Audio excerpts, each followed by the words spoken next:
नमस्कार साथियों, स्वागत है आप लोगों का आपके अपने YouTube चैनल परिवर्तन पे। जैसा कि आप लोगों को पता है कि वीडियो जो कि 2018 में हुआ था उसकी डेट अनाउंस की जा चुकी है और आपका जो एग्ज़ाम है वो 26 और 27 में पढ़ने वाला है जून में। ठीक है, तो अब के सामने लगभग 60 दिन का जो समय है, इस 60 दिन में आप अपनी तैयारी कैसे कर सकते हैं। तो तैयारी को करने के लिए सबसे पहले हम लोग जो प्रीवियस ईयर क्वेश्चंस हैं उन्हें सॉल्व करेंगे। तो उन्हीं क्वेश्चनों को मैं आज आपके लिए लेके आया हूं। ये जो आपका पेपर है इसमें 50 हिंदी के क्वेश्चन है। ये हिंदी के क्वेश्चन वही है जो 2018 के पेपर में आपके आए थे। उन्हीं का पेपर को मैंने डाउनलोड किया है और आपके सामने मैं ला चुका हूं, क्योंकि किसी भी पेपर को सॉल्व करने से पहले उस पेपर का पैटर्न आपको जानना पड़ता है कि पैटर्न कैसे बनता है। तो बिना किसी देरी के चलिए शुरू करते हैं और लेते हैं हिंदी का पहला प्रश्न। देखते हैं कि पहला प्रश्न हमारा क्या रहेगा। तो आपके सामने स्क्रीन पे परिवर्तन द एडू हब लिखा है Hindi knowledge and written ability, यानी हिंदी की आपको कितना ज्ञान है, आपकी रिटन एबिलिटी कितनी है, यानी हिंदी परिज्ञान और लेखन योग्यता। जिसमें आपका पहला क्वेश्चन जो है वो है आपका अमेंडमेंट के लिए सटीक हिंदी अनुवाद है। ऑप्शन है शोधन, संशोधन, प्रशोधन या समाशोधन। तो अमेंडमेंट फ्रेंड्स अगर हम लोग बात करें साथियों, तो ये सब आपने सुना होगा संविधान में जो आपके अमेंडमेंट होते हैं उन्हें हम लोग कहते हैं संविधान संशोधन, है ना। तो यहाँ पे जो आपका अमेंडमेंट का हो जाएगा वो हो जाएगा आपका संशोधन। राइट आंसर क्या हो जाएगा आपका संशोधन। अमेंडमेंट का हिंदी में सटीक अनुवाद क्या है, संशोधन है। अगला क्वेश्चन है क्वेश्चन नंबर 2, सूर सागर के रचयिता कौन है। इजी क्वेश्चन था लेकिन इंपॉर्टेंट क्वेश्चन है। सूर सागर के रचयिता पूछे गए, ऑप्शन है विद्यापति, जयदेव, तुलसीदास या सूरदास। तो सूर सागर के जो रचयिता है फ्रेंड वो है आपके सूरदास। अब इनके द्वारा लिखी हुई और भी हैं, जैसे आपका साहित्य लहरी, इसे भी ध्यान रखिएगा आप, साहित्य लहरी। मैं आपको ये क्यों बता रहा हूँ क्योंकि हो सकता है इस बार इनसे क्वेश्चन आ जाए। एक साहित्य लहरी है इनकी और एक सूर से ही दूसरी है सूरसावली, ये भी ध्यान रखिएगा, सूरसावली। और 2018 में जो पूछी गई थी वो पूछी गई थी आपकी सूरसागर। अगला क्वेश्चन है हमारा, निम्नलिखित में से कौन रीतिकाल का कवि है। देखिए हिंदी को अलग अलग आपके खंड में बांटा गया है, उसी खंड में एक भक्ति खंड के बाद आपका खंड आता है जिसे हम लोग कहते हैं रीतिकाल। तो इनमें से कौन एक रीतिकाल का कवि है। जयशंकर प्रसाद, सूर्यकांत त्रिपाठी निराला, बिहारी या सुमित्रानंद पंत। तो इसका जो फ्रेंड राइट आंसर हो जाएगा वो हो जाएगा बिहारी। बिहारी आपके रीतिकाल के कवि हैं, जबकि जयशंकर प्रसाद, सूर्यकांत त्रिपाठी निराला और पंत ये सभी फ्रेंड आपके छायावादी हैं। ये चीज ध्यान रखिएगा, ये सभी आपके क्या है, छायावादी। यानी ऑप्शन ए, ऑप्शन बी और ऑप्शन डी ये तीनों आपके छायावादी हैं, जबकि रीतिकाल के कवि हैं आपके बिहारी। अगला क्वेश्चन है, उसने कहा था कि कहानी के लेखक कौन है। किशोरी लाल गोस्वामी, चंद्रधर शर्मा गुलेरी, प्रेमचंद्र या भगवान दास। इसका जो राइट आंसर हो जाएगा फ्रेंड वो हो जाएगा चंद्रधर शर्मा गुलेरी। उसने कहा था कि गुलेल लेके आओ, इसको आप ऐसे याद रखते हैं। और वेरी वेरी इंपॉर्टेंट फ्रेंड्स आपका ये क्वेश्चन रहता है, इसे ध्यान रखिएगा। 6 नंबर क्वेश्चन, 4 नंबर क्वेश्चन के बाद क्वेश्चन नंबर 5। अब आप देखिए कि क्वेश्चन का जो लेवल था वो बहुत ज्यादा टफ नहीं था, लेकिन उस समय जो काम बिगाड़ने वाला सब्जेक्ट था वो था आपका रीजनिंग। रीजनिंग में बच्चों को दिक्कत आई थी, तो रीजनिंग के लिए भी आपकी क्लास लाई जाएंगी और ऐसे जितने भी सेट्स होंगे, साथ में जितने भी प्रैक्टिस सेट होंगे वो आपके लिए 0 से बिल्कुल स्टार्ट किए जाएंगे और जब तक पेपर नहीं हो जाता हम आपके साथ जुड़े रहेंगे। अगला क्वेश्चन भी हमारा है कि उर्वशी किसका काव्य है। ये तो आप लोगों ने सुना भी होगा और बहुत इंपॉर्टेंट है। जयशंकर प्रसाद, मैथिली शरण गुप्त, रामधारी सिंह दिनकर या महादेवी वर्मा। तो इसका जो राइट आंसर हो जाएगा फ्रेंड वो हो जाएगा रामधारी सिंह दिनकर। ये इनका बहुत ही फेमस है। अब रामधारी सिंह दिनकर के और भी हैं, जैसे आपने सुना होगा रश्मि रथी, ये भी इनका बहुत ज्यादा फेमस है। एक आपने सुना होगा कुरुक्षेत्र, ये भी इनका बहुत फेमस आपका क्या कह सकते हैं काव्य है, किसका, रामधारी सिंह दिनकर। और इन्हें तो आप लोग जानते ही होंगे। और एक इनका है हुंकार, ये भी ध्यान रखिएगा, हुंकार। तो ये इनके फेमस है, उर्वशी, रश्मि रथी, कुरुक्षेत्र और हुंकार। अगला हमारा पैसेज है, पैसेज से हम लोगों को क्वेश्चन सॉल्व करने हैं। पैसेज से क्वेश्चन सॉल्व करने का सबसे बढ़िया तरीका है कि सबसे पहले आप पैसेज पढ़ लीजिए और उसके बाद क्वेश्चन पढ़ लीजिए। तो क्या होगा कि बार बार आपको क्वेश्चन पैसेज नहीं करना पड़ता है। ठीक है, तो पैसेज में आपको पढ़ के एक बार सुना देता हूं कि अपने प्रियजनों से रहित राज्य किस काम का है, प्यारी मनुष्य जाति का सुख ही जगत के मंगल का मूल साधन है, बिना उसके सुख के अन्य सारे उपाय निष्फल है। धन की पूजा से ऐश्वर्य, तेज, बल और पराक्रम नहीं प्राप्त होने का, चैतन्य आत्मा की पूजा से ही पदार्थ प्राप्त होते हैं। चैतन्य पूजा से ही मनुष्य का कल्याण हो सकता है। समाज का पालन करने वाली दूध की धारा जब मनुष्य के प्रेममय हृदय, निष्कपट मन और मित्रतापूर्ण नेत्रों से निकलकर बहती है, तब वही जगत में सुख के खेतों को हरा भरा और प्रफुल्लित करती है और वही उनमें फल भी लगाती है। पहला क्वेश्चन हमारा है, किसमें रहित राज्य किससे रहित राज्य किस काम का है? तो ये शायद मुझे पहली लाइन में ही मिला था, लिखा है आपका, देखिए अपने प्रियजनों से रहित राज्य किस काम का है, यानी अपने प्रियजनों से। चलिए ढूंढ लेते हैं कौन सा है, अपने प्रियजनों से, वृद्धजनों, श्रेष्ठजनों, प्रियजनों। हाँ, ऑप्शन नंबर सी जो है इसका राइट आंसर हो जाएगा, अपने प्रियजनों से। पैराग्राफ की पहली लाइन में ही आपका ये चीज लिखी थी, वहां तो हम लोगों ने देखी है। अगला क्वेश्चन देखते हैं, क्वेश्चन नंबर 7 क्या है कि जगत का अर्थ क्या है? अब ये तो खोजने की जरूरत ही नहीं है, समाज नहीं होता है, देश भी नहीं होता, प्रदेश भी नहीं होता है, राइट आंसर क्या हो जाएगा, जगत या संसार। नेक्स्ट है, निष्फल का क्या आशय है? अधूरा, फलदायी, सार्थक या व्यर्थ। तो कोई भी काम आप करते हो या तो वो सफल होता है या निष्फल, और जब निष्फल होता है तो आपकी मेहनत कैसी चली जाती है, व्यर्थ चली जाती है। ये तो आप लोगों ने सुना ही होगा। तो 8 का राइट आंसर हो जाएगा व्यर्थ। नेक्स्ट क्वेश्चन 9 है हमारा, सुख के खेतों का हरा भरा और प्रफुल्लित करने का अर्थ है जीवन को सुखमय बनाना, जीवन को दुखमय बनाना, खेतों को सिंचाई करना है, जीवन को संकट में डालना। इसका भी राइट आंसर हो जाएगा फ्रेंड, वो हो जाएगा जीवन को सुखमय बनाना। तो ये हमारे पैसेज से आपके आंसर रहते हैं। अगला क्वेश्चन है क्वेश्चन नंबर 10, निम्न में से दीर्घ स्वर है। क्वेश्चन हम लोगों को वर्णमाला से पूछा गया, यानी हम लोगों को वर्णमाला भी पढ़कर जानिए। अब प्रीवियस ईयर यही चीजें बताता है कि आपको कौन सा टॉपिक ज्यादा पढ़ के जाना है। अब ऑप्शन है इसमें ई, बड़ी ई, ए या ए। तो दीर्घ स्वर की बात करें फ्रेंड, तो दीर्घ स्वर हो जाता है आपका ई। अब यहाँ पे बड़ा आ और बड़ो ऊ, ये भी आपके दीर्घ स्वर है, जबकि छोटा आ, छोटी ई और छोटो ऊ, ये आपके बात करें तो ये आपके कैसे स्वर हैं, ये आपके ह्रस्व स्वर हैं। ह्रस्व स्वर मतलब जिनमें आपका डाढ़ मात्रा बड़ी वाली नहीं होती है। ए और ए जो है ये ध्यान रखिएगा, ये आपके संयुक्त स्वर हैं, संयुक्त स्वर ए ए ओ, ये ध्यान रखिएगा, ए ए ओ जो है ये आपके संयुक्त स्वर में आ जाते हैं। इसका जो राइट आंसर हो जाएगा वो हो जाएगा B for ball, question number 10। बढ़ते हैं क्वेश्चन नंबर 11 की तरफ। क्वेश्चन नंबर 11 हमारा स्क्रीन पे है, निम्न में से कौन अंतःस्थ व्यंजन है? देखिए ये क्वेश्चन भी आपका कहाँ का हो गया, वर्णमाला का हो गया। मैंने आपको बताया ना, प्रीवियस ईयर से आपको यही नॉलेज निकलता है कि आपको कौन सा टॉपिक ज्यादा पढ़ के जाने हैं। तो अंतःस्थ व्यंजन की बात करें, गा, जा, वा या सा। तो वर्णमाला फ्रेंड जो अंतःस्थ व्यंजन होते हैं इनकी संख्या होती है 4, और ये कौन कौन से होते हैं? ये होते हैं या, रा, ला और वा, या, रा, ला, वाह। तो ऑप्शन नंबर बी जो है वो आपका सही हो जाएगा, ये चीज ध्यान रखिएगा। नेक्स्ट क्वेश्चन है क्वेश्चन नंबर 12, निम्न में से अल्प प्राण व्यंजन कौन सा है? तो ये भी आपका क्वेश्चन किसका हो गया, वर्णमाला का। तो वेटेज आप देखते रहिएगा, है ना। वर्णमाला के कितने क्वेश्चन हो गए अभी? 3। तो ख, ग, घ या ठा।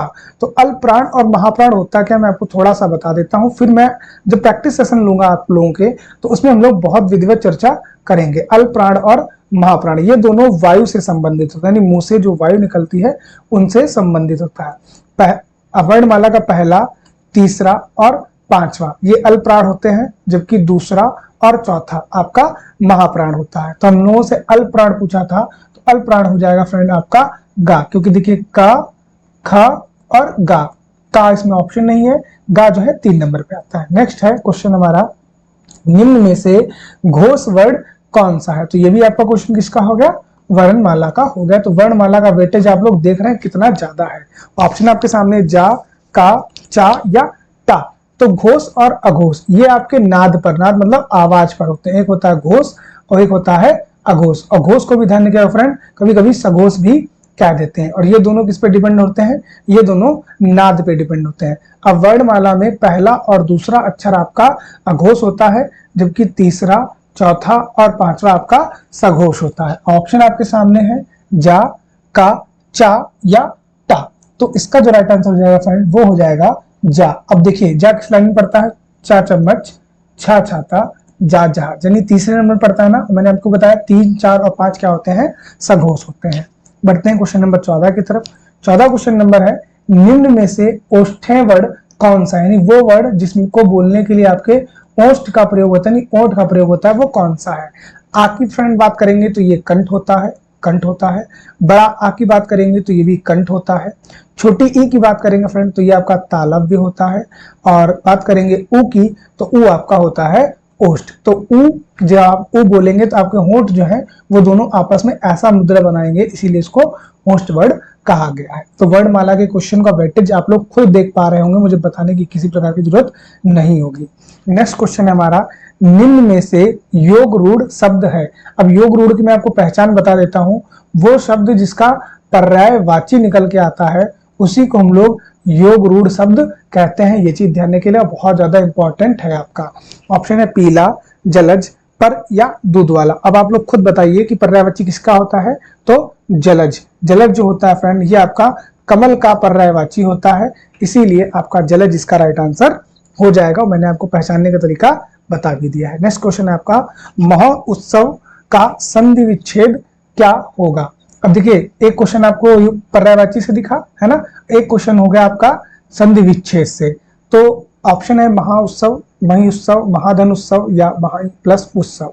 इसका जो राइट आंसर फ्रेंड वो हो जाएगा महा प्लस उत्सव। और इसमें कौन सी संधि है, तो इसमें है गुण स्वर संधि। ये चीज ध्यान रखिएगा, जब भी एक चुटिया लगी हो, एक चुटिया लगी हो तो गुण संधि, और दो चुटिया यानी दो मात्राएं लगी हो तो आपकी वृद्धि संधि। ये पहचानने का तरीका होता है, ध्यान रखिएगा। एक चुटिया गुण संधि, दो चुटिया वृद्धि संधि।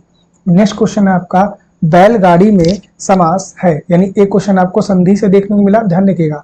एक क्वेश्चन संधि से देखने को मिला, एक क्वेश्चन अगला तुरंत किससे देखने को मिला है आपको, समास से।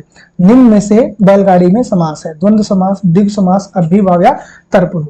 अब समास के लिए आपको समास विग्रह पढ़ना पड़ेगा।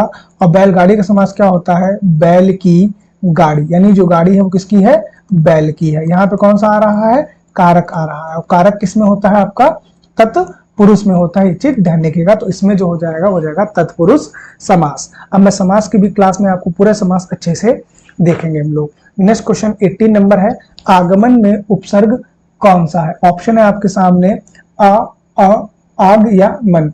आगमन में जो उपसर्ग फ्रेंड वो है आपका आ।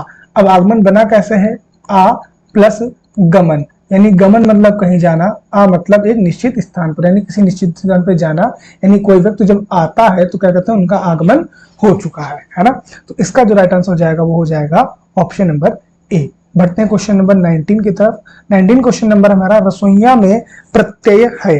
अब समझ लीजिए, थोड़ा उपसर्ग और प्रत्यय होता है, मैं आपको लाइमलाइट में थोड़ा सा बता देता हूँ।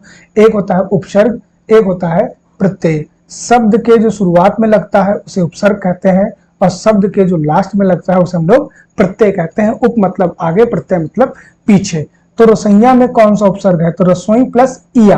तो इसका जो राइट आंसर हो जाएगा फ्रेंड वो हो जाएगा इया। जैसे डिबिया हो गया, रसोइया हो गया, लुटिया हो गया, इन सब में आपका इया प्रत्यय है। ये चीज ध्यान रखिएगा। नेक्स्ट क्वेश्चन है क्वेश्चन नंबर 20, निम्न में से कौन सा शब्द तत्सम है। यानी हम लोगों ने संधि देखा, समास देखा, उपसर्ग, प्रत्यय, अब बात आ रही है तत्सम की।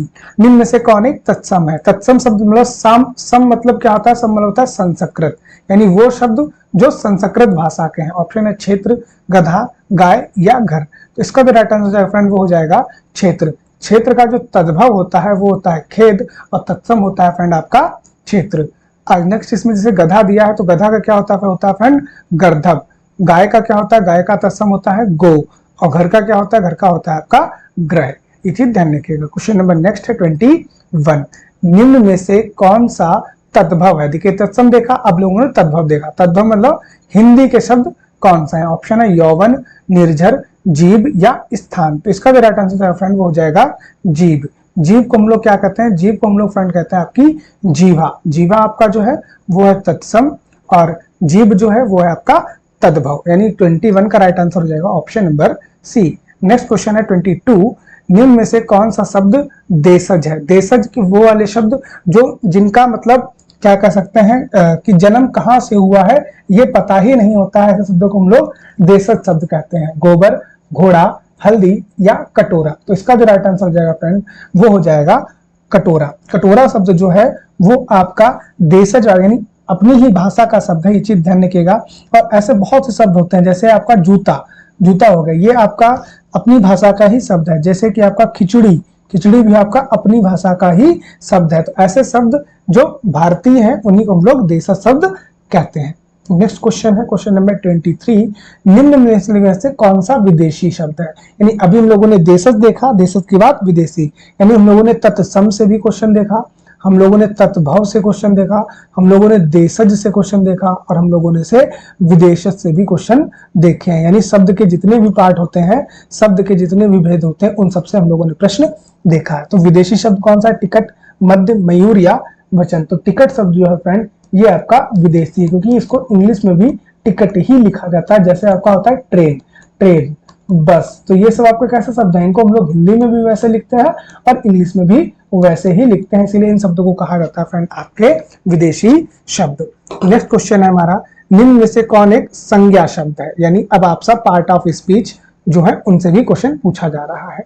हरा, पतला, सभा या गहरा। तो इसका जो राइट आंसर है फ्रेंड वो हो जाएगा सभा। सभा जो शब्द है फ्रेंड इसे हम लोग कहते हैं आपका समूह वाचक संज्ञा। क्या कहते हैं फ्रेंड? समूह वाचक संज्ञा। अब आपका सभा हो गया, मंडली हो गया, समूह हो गया, माफ कीजिएगा, समूह हो गया, है ना। तो ये शब्द जो होते हैं जिनमें समूह का बोध होता है उन्हें हम लोग क्या कहते हैं? उन्हें हम लोग समूहवाचक संज्ञा कहते हैं। जैसे गिरोह है, बहुत से ऐसे वर्ड है जिन्हों समूहवाचक संज्ञा कहते हैं। नेक्स्ट क्वेश्चन है हमारा, निम्नलिखित में से कौन सर्वनाम शब्द है। क्वेश्चन नंबर 25 है, सर्वनाम शब्द है। नींद, रोग, सफाई या कौन। तो कौन जो शब्द है फ्रेंड ये आपका सर्वनाम शब्द है। और कौन सा सर्वनाम है ये फ्रेंड? आपका प्रश्नवाचक सर्वनाम। इसे भी ध्यान रखिएगा, प्रश्नवाचक सर्वनाम। सर्वनाम के भेद कितने होते हैं कोई पूछे तो भेद होते हैं 6, और सर्वनाम होते कितने हैं, प्रकार कितने हैं सर्वनाम के? तो 11। दोनों अलग अलग जगह, भेद पूछे तो 6 और आपके होते कितने हैं तो 11। जैसे आप, मैं, वह, उनका। तो ये सब क्या है? ये इसके प्रकार है सर्वनाम के। नेक्स्ट क्वेश्चन है, निम्नलिखित में से कौन सा विशेषण शब्द है। पहला क्वेश्चन था संज्ञा, दूसरा क्वेश्चन था सर्वनाम, और तीसरा क्वेश्चन है हमारा विशेषण, है ना। तो देख रहे होंगे आप लोग, पैटर्न पूरा मैं आपको बताते हुए चल रहा हूँ। लड़कपन, उचित, कठोरता या घबराहट। तो इसका जो राइट आंसर हो जाएगा फ्रेंड वो हो जाएगा उचित। यहाँ पे विशेषण को जो भेद होते हैं उनमें एक भेद होता है आपका गुणवाचक विशेषण। तो विशेषण के 4 भेद होते हैं, उन भेद में एक होता है आपका गुणवाचक, जिसमें किसी संज्ञा शब्द की विशेषता बताई जाती है। जैसे उसने यह काम उचित किया, है ना। तो काम जो है वहां पे हो जाएगा आपका क्या कह सकते हैं, आपका सब्जेक्ट, और उसी अकॉर्डिंग उचित शब्द आपका लगा लिया जाएगा। क्वेश्चन नंबर 27 की तरफ चलते हैं। 27 क्वेश्चन नंबर है, निम्न में से कौन एक प्रेरणार्थक क्रिया है। यानी संज्ञा, संज्ञा के बाद सर्वनाम, विशेषण और क्रिया। निम्न में से कौन एक प्रेरणार्थक क्रिया है। उठना, चमकना, गिराना या देना। प्रेरणार्थक क्रिया के बारे में एक चीज आपको बता दूं कि जिस क्रिया में कर्ता स्वयं कार्य नहीं करता, स्वयं कार्य नहीं करता, उसी को हम लोग प्रेरणार्थक क्रिया कहते हैं। मैं एक सेंटेंस आपको लिख के दिखाता हूं। जैसे राम ने पत्र लिखवाया, है ना। राम ने पत्र लिखवाया, यानी उसने खुद काम नहीं किया, उसने किसी से काम कराया है। तो इसमें देखिए जो गिराना है, यानी उसने उस व्यक्ति को किसी से गिराया, है ना, किसी से कहा और उसने उसको गिरा दिया। तो गिराना जो है यहाँ पे प्रेरणार्थक क्रिया हमारी हो जाएगी। तो आप, मुझे लग रहा होगा अभी थोड़ा थोड़ा आप लोग समझ रहे होंगे। क्वेश्चन नंबर 28 है, निम्नलिखित में से कौन अवयव है। अवयव को फ्रेंड हम लोग ध्यान रखिएगा क्रिया विशेषण भी कहते हैं, है ना।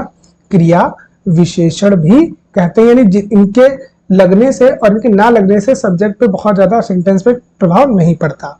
उत्तर, ठीक, जापान या कृष्णा। इसका जो राइट आंसर हो जाएगा वो हो जाएगा ठीक। तो ऐसे शब्दों को हम लोग क्रिया विशेषण या अवयव शब्द भी कहते हैं। आगे क्लास में हम लोग इन शब्दों को डिस्कस करेंगे। क्वेश्चन नंबर 29 है, पक्षी का पर्यायवाची क्या है। भूधर, मीन, वृंद या भियक। तो भूधर की बात करेंगे फ्रेंड, तो भूधर आपका पर्वत या पठार का होता है। मीन फ्रेंड होता है आपका मछली का। वृंद की बात करेंगे तो वृंद होता है आपका फ्रेंड समूह का। और विहग बात करेंगे तो विहग होता है आपका पक्षी का। और अब पक्षी के बहुत भी पर्यायवाची होते हैं, जैसे पखेरु होते हैं, आपने सुना होगा प्राण पखेरु उड़ गए। परिंदा आपने एक वर्ड सुना होगा कि परिंदा उड़ गया, है ना। ऐसे बहुत सारे वर्ड हैं, जैसे आपने खग सुना होगा। तो पखेरु, परिंदा, खग, विहग, ये सब पक्षी के ही क्या है, पर्यायवाची है। यानी पर्यायवाची से क्वेश्चन आपको देखने को मिला। नेक्स्ट क्वेश्चन है आपका जटिल। जटिल का विलोम क्या होगा? विलोम शब्द से भी क्वेश्चन है आपका, सरल, कठिन, कुटिल या टेढ़ा। तो जटिल मतलब होता है हार्ड, तो इसका क्या हो जाएगा आपका इजी। ध्यान रखिएगा, जटिल का आपका विलोम क्या होता है, सरल। बढ़ते हैं नेक्स्ट क्वेश्चन की तरफ। अगला क्वेश्चन है हमारा, जो देने योग्य होता है, जो देने योग्य है के लिए एक शब्द, यानी OWS यानी वन वर्ड सब्स्टिट्यूशन या वाक्यांशों के लिए एक शब्द से भी प्रश्न आपका आया है। जो देने योग्य है, गेय, देय, पेय या दान। तो देने योग्य जब कोई चीज होती है इसे देय कहते हैं, ठीक है। ऐसे ही पीने योग्य जब कोई चीज होती है इसे पेय कहते हैं। दान आपका अलग चीज हो गया, और गय मतलब जो कोई चीज जाने योग्य होती है, तो गया से सेंस आता है। नेक्स्ट है दीन और दिन। देख लिए, बहुत अच्छा क्वेश्चन। ऐसे क्वेश्चन आपको कंफ्यूज कर सकते हैं। दिन और दिन शब्दों का सही अर्थ क्या है? दिवस गरीब, गरीब दिवस, सुबह गरीब या दोपहर और गरीब। तो दिन का तो आपको पता ही होगा, दिवस होता है, और दीन दुखिया सुना है ना आपने, तो उसका होता है गरीब, यानी दिवस और गरीब इसका राइट आंसर हो जाएगा। तो ऐसे में आपको लगभग 50 से 60 शब्द बताऊंगा जो बहुत ज्यादा यूपी के आयोग ने विभिन्न एग्जामों में पूछे हैं, तो बहुत ज्यादा आपको भटकने की जरूरत नहीं पड़ेगी। नेक्स्ट क्वेश्चन है हमारा क्वेश्चन नंबर 33। निम्न में से कौन सा अनेकार्थक शब्द है? फ्रेंड देख लोगे, क्वेश्चन आपके लिए बिल्कुल ऑथेंटिक है और उनके आंसर भी ऑथेंटिक ढंग से दिए जा रहे हैं। अगर आपको ये सेशन अच्छा लग रहा हो तो वीडियो को लाइक कर दीजिएगा, चैनल को सब्सक्राइब कर दीजिएगा, अपने दोस्तों तक इस पेपर को भेज सकते हैं। निम्न में से कौन सा एक अनेकार्थी शब्द है? ऑप्शन आपके सामने, साहस, पुस्तक, अंबर या बालक। अनेकार्थी यानी जिसका एक शब्द हो, शब्द एक हो लेकिन अर्थ जो है वो बहुत सारे हो। तो ऐसा कौन सा आपको दिख रहा है? वो है अंबर। और आप कहेंगे सर अंबर के कौन कौन से होते हैं? तो अंबर का फ्रेंड मैंने आपको बता दिया कि धरती सुनहरी, अंबर नीला, यानी अंबर का एक अर्थ हो गया आकाश। अंबर का एक वर्ड होता है फ्रेंड्स आपका वस्त्र या पट। ये भी ध्यान रखना, अंबर का एक होता है मेघ यानी बादल। तो देख रहे होंगे आप अंबर के कितने सारे आपको अर्थ देखने को मिल रहे हैं। अगला क्वेश्चन है हमारा, निम्न में से वर्तनी की दृष्टि से शुद्ध शब्द है, यानी शुद्ध शब्द पूछा गया, ध्यान रखिएगा। वर्तनी भी पूछी जाती है, कहने का अर्थ ये है पूज्य, परीक्षण, प्राण या परीक्षा। तो पूज्य जो है फ्रेंड वो ऐसे लिखा जाता है, पहली बार ध्यान रखिएगा, बड़ू की मात्रा होती है। परीक्षण में रामी बड़ी की मात्रा होती है, परीक्षण होता है, ये चीज भी ध्यान रखिएगा। प्राणु नहीं होता, प्राण होता है। और परीक्षा आपका बिल्कुल सही लिखा है, हमसे पूछा था सही कौन सा है। बढ़ते क्वेश्चन नंबर 35 की तरफ। 35 क्वेश्चन नंबर आपकी स्क्रीन पे है। निम्न में से कौन एक वर्तनी की दृष्टि से अशुद्ध शब्द है? पहले हम लोगों ने शुद्ध किया था, इसमें हम लोग अशुद्ध देखने वाले हैं। प्रादेशिक, माधुर्य, व्याप्त या प्रामाणिक। तो फ्रेंड आपका प्रामाणिक नहीं होता है, आपका होता है प्रामाणिक। ये चीज है, प्रामे बड़ा का जो डंडा है या मात्रा है वो छोटी है, इसीलिए डी वाला ऑप्शन जो है वो आपका गलत हो जाएगा, यानी डी वाला हमारे लिए सही है। निम्न में से कौन अधिकरण कारक का परिसर्ग कौन सा, यानी अधिकरण कारक के लिए कौन सा शब्द यूज किया जाता है? इससे ये समझ में आता है कि कारक से ये प्रश्न आपका पूछा गया था। ऑप्शन है आपके पास सामने, पर, ने, को या से। तो इसकी पूरी एक रिदम ही है, कर्ता ने कर्म को करण से संप्रदान के लिए अपादान से अलग होने के अर्थ में संबंध का किरे अधिकरण में या पर। यानी जब कोई वस्तु किसी चीज पर रखी होती है और टच कर रही होती है तो वहां पे हम लोग क्या कहते हैं, उसको अधिकरण कारक कहते हैं। जैसे मान लीजिए ये एक टेबल है और टेबल पे ये पुस्तक रखी हुई है, टेबल पर पुस्तक रखी है, तो उसे हम लोग क्या कहेंगे, अधिकरण कारक कहेंगे। नेक्स्ट क्वेश्चन है हमारा, निम्न में से पुल्लिंग शब्द कौन सा है? यानी बात करें तो स्त्रीलिंग और पुल्लिंग से भी क्वेश्चन आपका बनता है। क्षमा, घटना, क्षेत्र या गति। तो स्त्रीलिंग और पुल्लिंग पहचानने के दो तरीके हैं। पहला तो आप उस शब्द के आगे अच्छा या अच्छी लगा दीजिए, या फिर दूसरा तरीका क्या होता है, उस शब्द का वाक्य प्रयोग कर लीजिए। तो हमसे पूछा है पुल्लिंग कौन सा है? क्षमा दी जाती है, घटना घटित होती है, रीति आती है, क्षेत्र बढ़ता है। तो बढ़ता है ना, बढ़ता है, तो बढ़ता है से आपका क्या हो गया, पुल्लिंग हो गया। यही बढ़ती होता तो आपका स्त्रीलिंग हो जाता। नेक्स्ट क्वेश्चन है हमारा, निम्न में से कौन सा स्त्रीलिंग शब्द है? ऑप्शन है आपके दुख, गरिमा, लेख या स्पर्श। अब देखिए, दुख होता है, दुख होता है, गरिमा किसी चीज की बढ़ती है, लेख लिखा जाता है, लेख लिखा जाता है। मैं आपको दो वाक्य प्रयोग करके दिखा रहा हूं। और किसी चीज को स्पर्श किया जाता है। अब देखिए आप लोग खुद बताइए। तो देखिए होता है पुल्लिंग हो गया, लिखा जाता है पुल्लिंग हो गया, किया जाता है पुल्लिंग हो गया। अब जो गरिमा शब्द बचता है ये हो गया आपका स्त्रीलिंग, क्योंकि गरिमा जो है फ्रेंड वो बढ़ती है। बढ़ते हैं अगली स्लाइड की तरफ, लेते हैं अगला प्रश्न। अगला प्रश्न हमारी स्क्रीन पे है 39 नंबर, इसको सेट कर लेते हैं। 39 क्वेश्चन नंबर आ चुका है।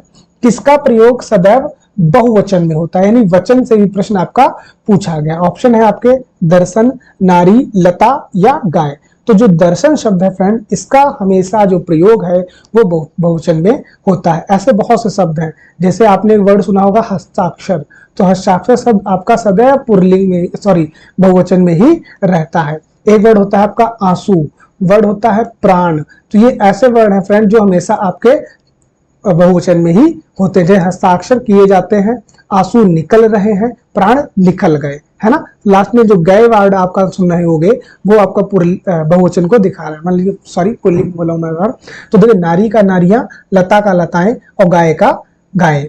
ठीक है, ध्यान रखिएगा। नेक्स्ट क्वेश्चन है हमारा, निम्न में से कौन भूतकाल का उदाहरण है, यानी आपका वाक्य के काल से भी प्रश्न पूछा गया है, ये चीज ध्यान रखिएगा।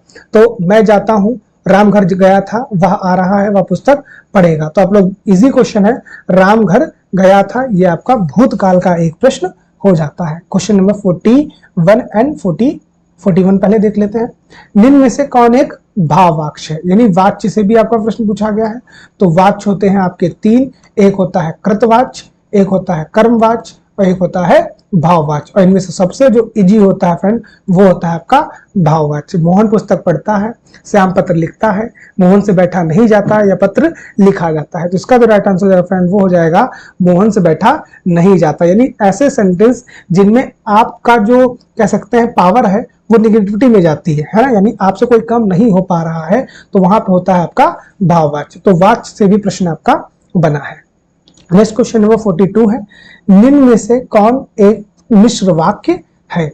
मिश्र वाक्य कौन सा है। ऑप्शन है विद्वान सब जगह पूजे जाता है, अच्छा लड़का माता पिता की आज्ञा मानता है, वह पुस्तक राम की थी, जब सवेरा हुआ तब हम लोग बाहर गए। तो ये भी इजी क्वेश्चन है आपका, जब सवेरा हुआ तो हम लोग बाहर गए। एक सब्जेक्ट होता है दूसरे पे डिपेंडेंट, जब डिपेंडेंट हो जाता है तो वहां पे हो जाता है आपका मिश्र वाक्य।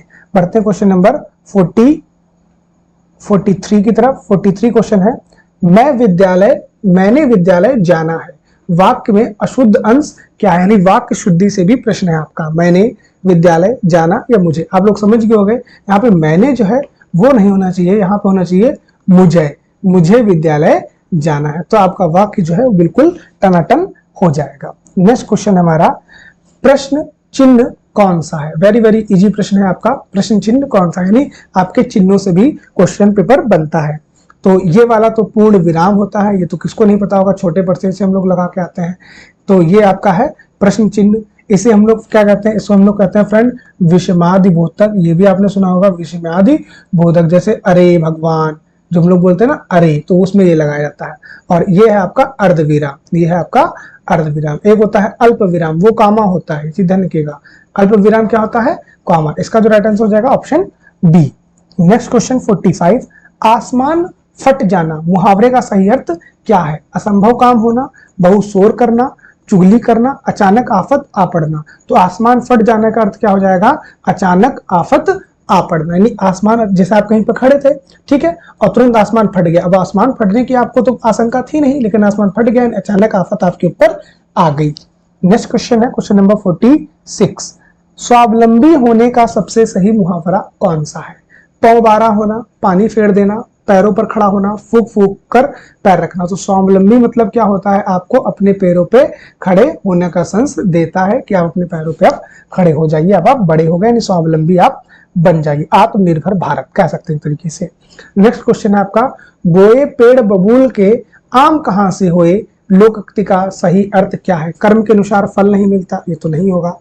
जैसा कर्म करोगे वैसा फल मिलेगा, ये इसका राइट आंसर है। आगे देख लेते हैं, कर्म और फल का कोई संबंध नहीं, तो ये भी नहीं होगा। कर्म करो फल की इच्छा मत करो, ये तो आपके कृष्ण भगवान ने कहा था। तो इसका जो राइट आंसर है वो है आपका कर्म, जैसा कर्म करोगे वैसा ही फल मिलेगा। अगर आप पेड़ जो है वो बबूल के बोओगे, कांटे वाले बोओगे, तो उसमें आम आपको कहां से मिलेगा। क्वेश्चन नंबर 48 है, लाभ ही लाभ का सही लोकोक्ति है, यानी बहुत ज्यादा आपका बेनिफिशियल। 5 उंगली घी में होना, 5 उंगली बराबर नहीं होती, नेकी कर कुएं में डाल, नेकी कर और पूछ पूछ। तो इसका जो राइट आंसर हो जाएगा वो हो जाएगा 5 उंगली घी में, यानी जब आपको लाभ ही लाभ होता है। घी वैसे भी कितना ज्यादा महंगा है और आपका जब हाथ पूरा घी में है यानी आपको लाभ ही लाभ है। नेक्स्ट क्वेश्चन है, मूल पाठ का व्याख्या के साथ अनुवाद क्या कहलाता है। ऑप्शन है शब्दानुवाद, भावानुवाद, सारानुवाद या व्याख्यानुवाद। तो क्वेश्चन एक बार देख लेते हैं। मूल पाठ का व्याख्या के साथ जब भी अनुवाद किया जाता है तो उसे हम लोग क्या कहते हैं, व्याख्या के अनुवाद। सारांश के साथ जब किया जाता है उसे हम लोग कहते हैं सारानुवाद। भाव के साथ किया जाता है तो उसे हम लोग कहते हैं भावानुवाद। और जब एक एक शब्द का अर्थ बताया जाता है तो उसे हम लोग कहते हैं शब्दानुवाद। यहाँ पूछा था व्याख्या करनी थी, उसे हम लोग कहते हैं व्याख्यानुवाद। लास्ट क्वेश्चन इस सेट का है, ब्रज हिंदी की किस उपभाषा के अंतर्गत आता है, पहाड़ी, पूर्वी, पश्चिमी या राजस्थानी। तो ब्रज जो है फ्रेंड वो आता है आपका पश्चिमी हिंदी। ब्रज, ब्रज हो गया आपका, कन्नौजी हो गई आपकी, कन्नौजी हो गई, और एक आपकी ब्रज कन्नौजी और एक होती है आपकी बुंदेली। तो ये जो है ये आपके पश्चिमी हिंदी के अंतर्गत आते हैं। तो ये 2018 का सेट था 22 दिसंबर का, ये चीज ध्यान रखिएगा 22 दिसंबर का सेट था, उसे हम लोगों ने देखा। अब ओवरव्यू देख लेते हैं क्या क्या पैटर्न था। यानी आपका संज्ञा से प्रश्न था, सर्वनाम से प्रश्न था, मैं आपको थोड़ा थोड़ा बता देता हूं, विशेषण से प्रश्न था और आपका क्रिया से प्रश्न था, है ना। फिर बात करें शब्द से प्रश्न था, शब्द की बात करें तो जैसे तत्सम हो गया आपका, तत्भव से प्रश्न था, तत्सम तद्भव ये मैंने आपको बताया, देशज और विदेशज इनसे भी प्रश्न था आपका। फिर हम लोगों ने देखा वर्तनी से आपके प्रश्न थे। उसके बाद हम लोगों ने क्या देखा, उसके बाद हम लोगों ने देखा आपका मुहावरे से प्रश्न था, मुहावरे से प्रश्न थे। आपका लोकोक्ति से प्रश्न था, लोकोक्ति से प्रश्न था, तो ये भी हम लोग नेगलेक्ट नहीं कर सकते। आपका क्या कह सकते हैं उसको हम लोग क्या कहते हैं अपना अनसीन पैसेज, यानी पैसेज से प्रश्न था आपका एक, ये भी ध्यान रखिएगा। अपठित गद्यांश हिंदी में लिख लेते हैं, अपठित गद्यांश से प्रश्न था आपका। और हम लोग बात करें तो समास से प्रश्न था आपका, समास से प्रश्न था। संधि से एक प्रश्न आपको देखने को मिला, आपको पर्यायवाची देखने को मिला, पर्यायवाची। तो लगभग कह सकते हैं आपको विलोम भी देखने को मिला था, जटिल का विलोम भी देखने को मिलेगा। तो ओवरव्यू देखा जाए तो आपको कंप्लीट सिलेबस पढ़ना है, ऐसी कोई चीज नहीं जो आपको पढ़ना ना हो। हाँ एक तो छूट ही गया जो तो बहुत ज्यादा पूछा गया था, वो था वर्णमाला। तो वर्णमाला भी आपका बहुत ज्यादा इंपॉर्टेंट है, यानी 4 क्वेश्चन तो आपको वर्णमाला से ही देखने को मिले थे। तो आपके सामने देखिए मैंने टॉपिक लिख दिया है, संज्ञा, सर्वनाम, विशेषण और क्रिया, शब्द यानी तत्सम, तद्भव, देश, विदेश, वर्तनी, मुहावरे, लोकोक्ति, पैसेज एंड गद्यांश, समास, संधि, पर्यायवाची, विलोम और वर्णमाला। तो इतने चैप्टर्स पे हम लोगों को फोकस करना ही करना है, क्योंकि आयोग ने पहले इतने चैप्टर्स को पूछा है। तो इन चैप्टर्स को हम लोग नेग्लेक्ट नहीं कर सकते। तो आपको करना क्या है, 7 दिन बचे हैं, परिवर्तन के साथ लगे रहिए। परिवर्तन आप लोगों के लिए जितनी भी मेहनत हो सकती है हम लोग करेंगे, और एक टारगेट रखेंगे कि लगभग 150 क्वेश्चन में हम लोग 120 प्लस क्वेश्चन हम लोगों को करने ही करने हैं सेफ स्कोर रखने के लिए। तो सबसे पहले सभी लोग अपने आप को जनरल कैटेगरी माने, कोई ये ना सोचे मैं ओबीसी में मैं इतना करके आऊंगा। आपको हमेशा कंपटीशन जो जनरल कैटेगरी के अकॉर्डिंग ही करना चाहिए। अगर आप वहां पे श्योर है तो आप सीने ठोक के कह सकते हैं हाँ मैंने आपके जैसा ही नंबर पाया है। तो तैयारी अपने लोग जारी रखिएगा, परिवर्तन भी आपके साथ जुड़े रहेगा। अगर आपको वीडियो अच्छा लगा हो तो सब्सक्राइब कर दीजिएगा चैनल को, वीडियो को लाइक कर दीजिएगा। अपना लोग ध्यान रखिएगा और पढ़ते रहिएगा। धन्यवाद।